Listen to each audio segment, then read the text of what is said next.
Hello friends, welcome back to Easy Click Learning. Today I have got an incredible trick to share with you that will help you quickly navigate through your Excel workbook in just a few seconds. Let's say you are working on a workbook with multiple sheets, like this one. Scrolling through all the sheets by clicking arrows or each step can be time consuming, right? But there's a faster way. Okay, let's dive in.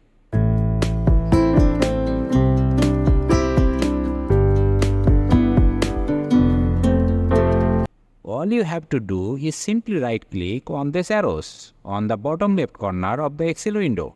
This brings up a list of all the sheets in your workbook. From there, you can easily click on the sheet you want.